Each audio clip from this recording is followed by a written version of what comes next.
Lecture 17. The Great City. The passage.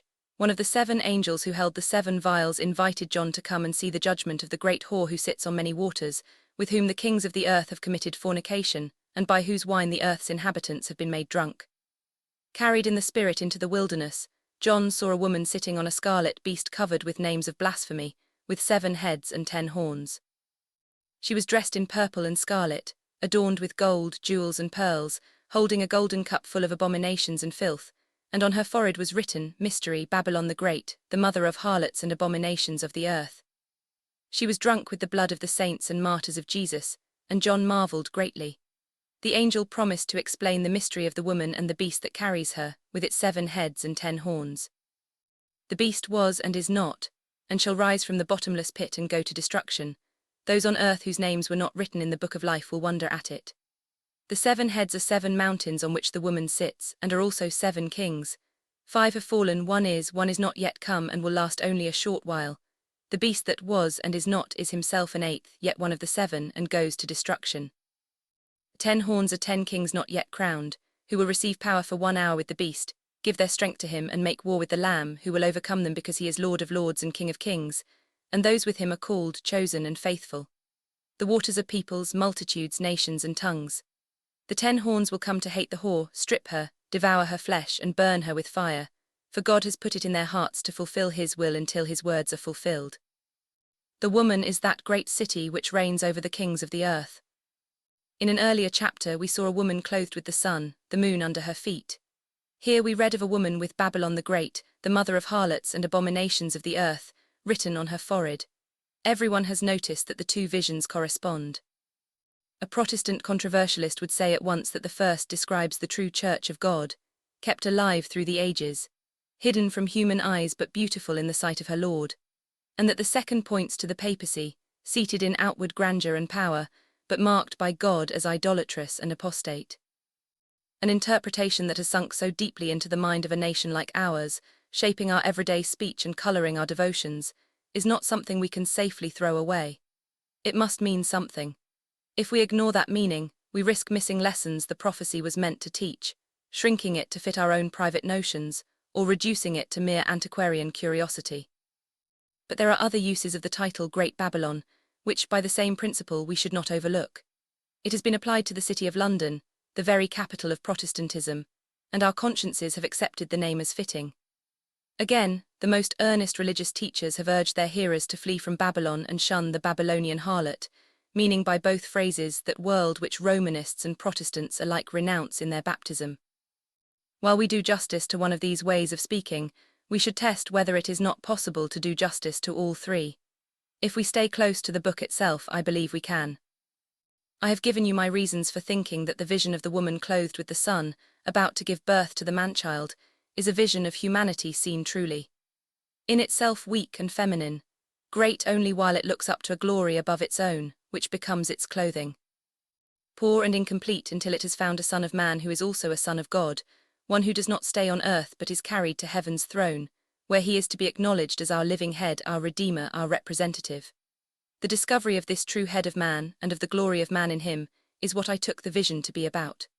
Before this could be discovered, there was war in heaven. When it was made, the adversary was cast down from heaven. There was no more darkness over the form of him on the throne. Those who confessed the crucified man to be at his right hand could overcome all doubts and temptations by the blood of the Lamb and by the word of his testimony. But there was war on the earth. The adversary had not finished his battle here, he was carrying it on furiously. What that battle was, and who would be caught up in it, we were to learn as we went on. Taking the first vision in this sense, it would, I thought, justify those who said the Church was implied in it. The Church is that body appointed, in its own life and acts, to testify of a Son of Man and Son of God, to say that humanity is complete only in him, to call men to claim the glory he has claimed for them, to tell them that God's face has been fully shown in the only begotten Son, and is therefore a face of clear, unclouded light. In its hour of deepest sorrow, which has been its hour of greatest triumph, the Church must represent the woman who sees the sun above her and the moon at her feet. And she must be in danger of looking at the moon instead of the sun, at herself instead of her divine head.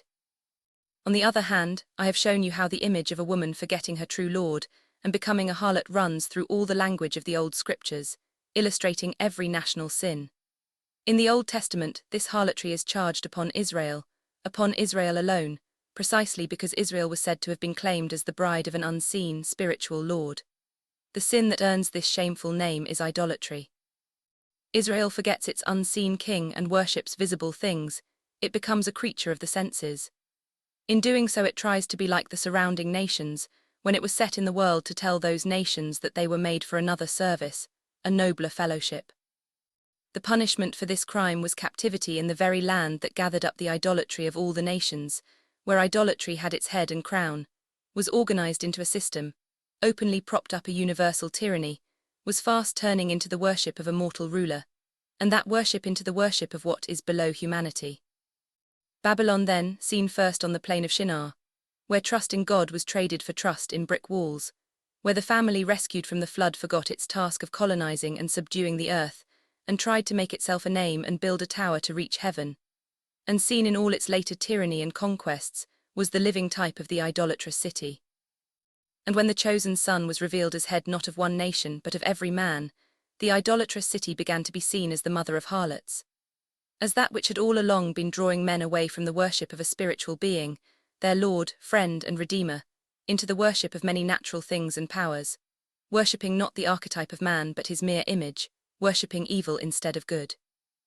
From the moment the mystery of God, the mystery of a redeemed humanity, was revealed, Babylon became the mystery of iniquity, representing the degradation and misery of humanity, both socially and individually. The place itself need not stay the same. What was Nineveh under Sennacherib was Babylon under Nebuchadnezzar. The type endured, even when a Western city, at a wholly different stage of civilization, became the ruling power of the earth. If then, as we Protestants believe, there is and has been a system spread through Christendom that robs man of his true dignity, blocks his communication with his risen and ascended Lord, and separates heaven from earth by making a mortal man the highest of all rulers, if such a system deserves to be called idolatrous and apostate, then it is a true instinct that links this system with Babylonian harlotry.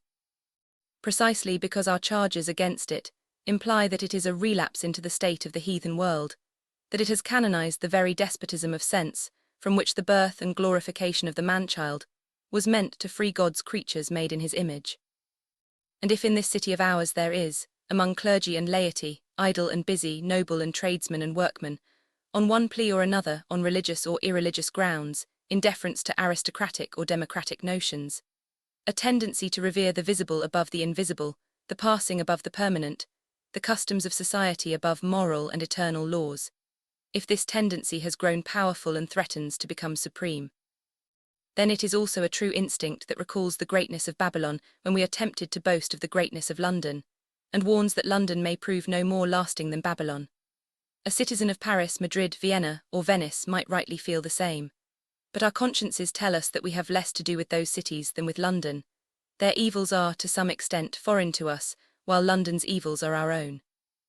And so it is right that those who teach children or grown men to renounce the pomps and vanities of this wicked world should explain what they mean. Now, as of old, there are idols, processions and sacrifices offered to worthless things that cannot help or save. Members of Christ, who gave himself away, you are tempted by a society that makes self its center. Children of God, you are tempted to think yourselves children of Mammon, with everything around you bowing to him. Heirs of the kingdom of heaven, you are led to suppose there are no treasures for you, but those that moth and rust corrupt and thieves steal.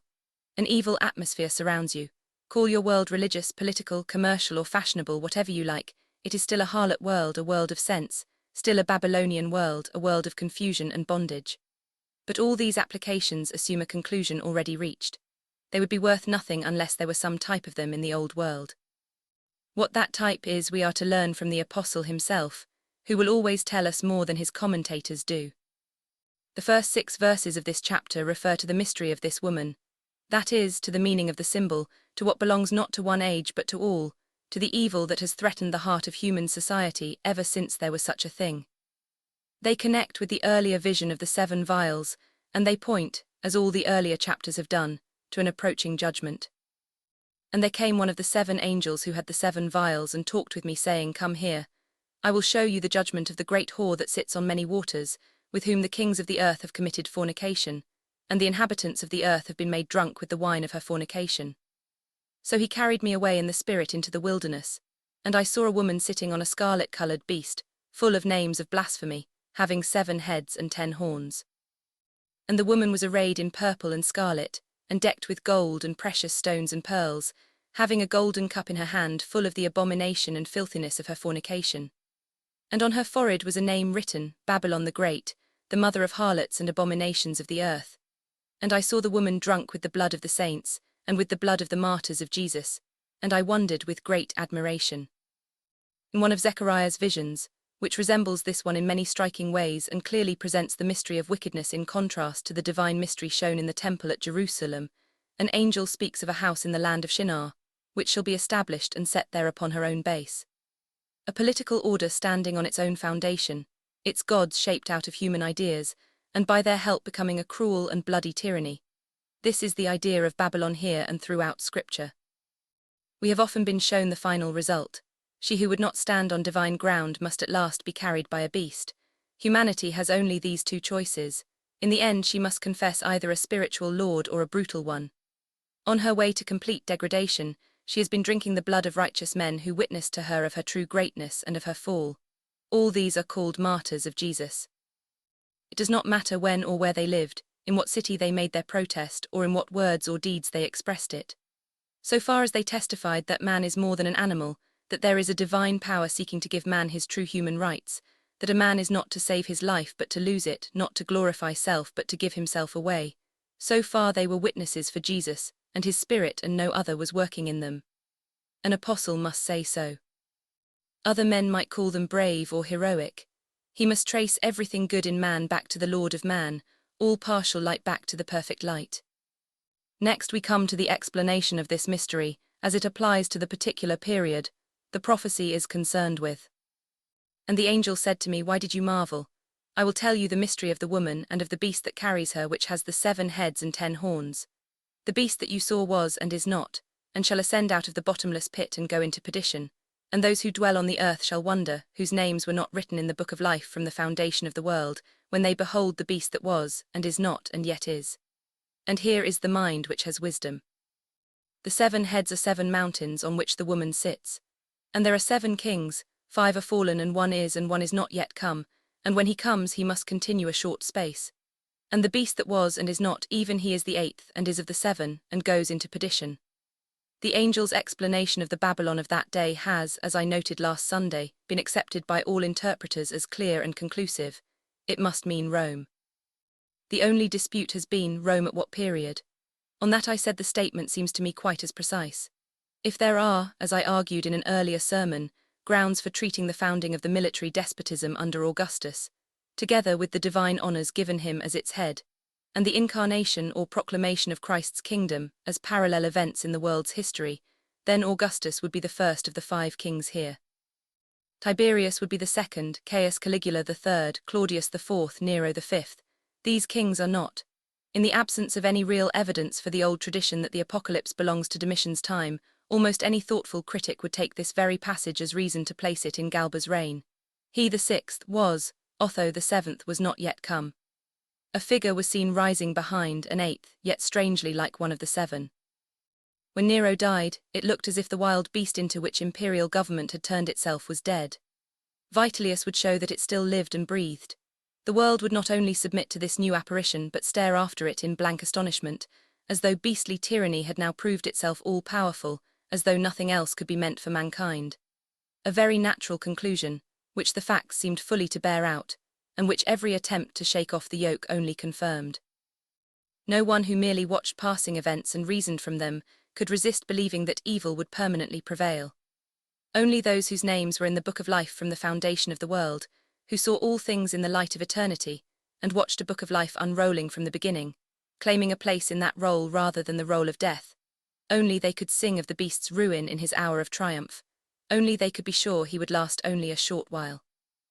I do not say the tyrant's followers expected his power to last long. Anticipation belongs to men, to spiritual beings. They could feel only the leaden weight of the present. They could only suppose that a yoke like the one then on the earth must always be there. And so it has been again and again, and so it will be. The revelation may belong directly to the brief reign of Vitellius. but it is the revelation of that state of mind which, at one time or another, overtakes those who have no king but Caesar, who, being sensual and dark, must carry the image of a sensual and dark tyranny in their hearts. And the 10 horns which you saw are 10 kings, who have received no power as yet, but receive power as kings 1 hour with the beast. These have one mind, and shall give their strength and power to the beast. I have already suggested that these horns stand for the military force on which the empire rested. The 10 kings would then be the commanders of the legions in the various provinces, who had received no power as yet, though they had just as much claim to the purple, and were just as likely one day to seize it as the usurper they were content to serve, and for whose sake they set aside their own claims for now. There could not be a truer picture of an organized anarchy. The condition Hobbes imagined society emerging out of was the condition into which it had sunk. These shall make war with the Lamb, and the Lamb shall overcome them, and those who are with him are called and chosen and faithful. In old Roman legends, mounted champions recognized as the divine twins would appear suddenly to encourage a failing army and then vanish when the victory was won. An old Hebrew and apostle of Jesus Christ has no sympathy with such legends. He does not want appearances. The whole point of the prophecy is to free us from slavery to shapes and apparitions. Those were for the sense-bound idolater. The Christian believed in the crucified Lamb whom he could not see. Whatever visible armies fight, he sees the real King of Kings and Lord of Lords on one side and his enemy on the other.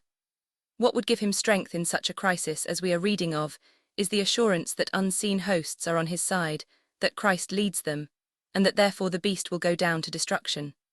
And the first century was to give the watchword for all centuries to come. Whenever a conflict is being fought in which the order, freedom, and well-being of mankind are at stake, it does not matter how strong the combatants are, or whether they even know in whose name they fight. The victory that puts down the oppressor is the victory of the Lamb. He, with the chosen, faithful, and true, goes out against the beast.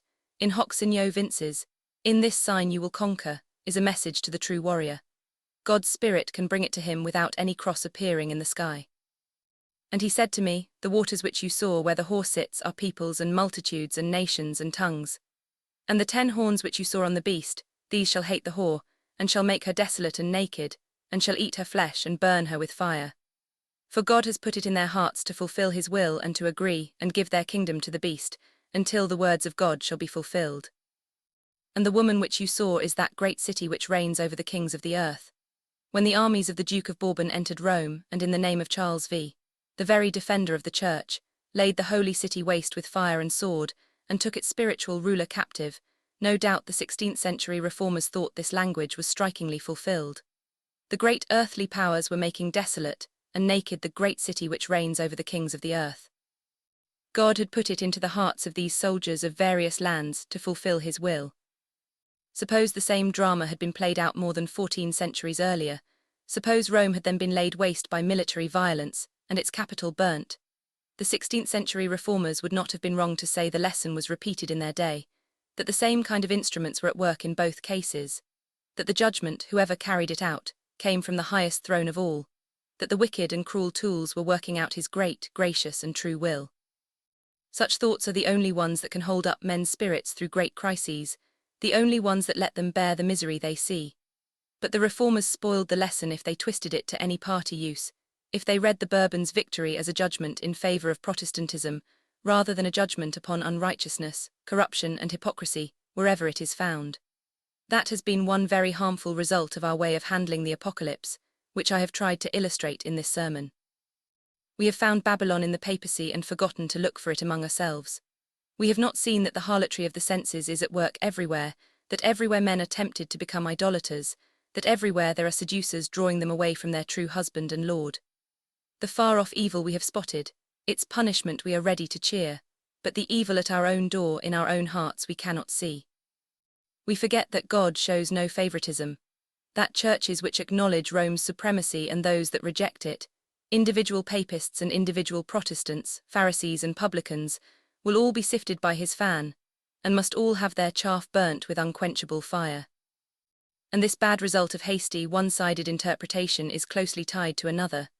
We talk of a papal apostasy until we forget what the word apostasy even means. We forget that it means standing off from what is our proper ground, that if we revolt from a government actually set over us. There could be no apostasy unless a kingdom of God had first been set up in the world.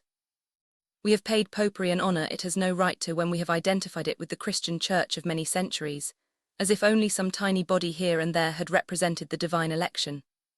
It is a most necessary part of faith to believe that a fungus, however widely spread, however closely it seems to imitate the life, is not the tree it is destroying, that the tree is wholly of a good seed. Forget this and all history becomes nothing but a record of foul enormities, a record not of the reign and conquests of the Lamb but of the beast.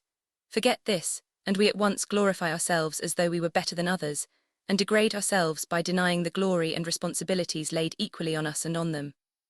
London one moment exalts itself as the great opposite of Rome, the next it sinks into a mere Babylon, where evil is the rule and good the rare exception.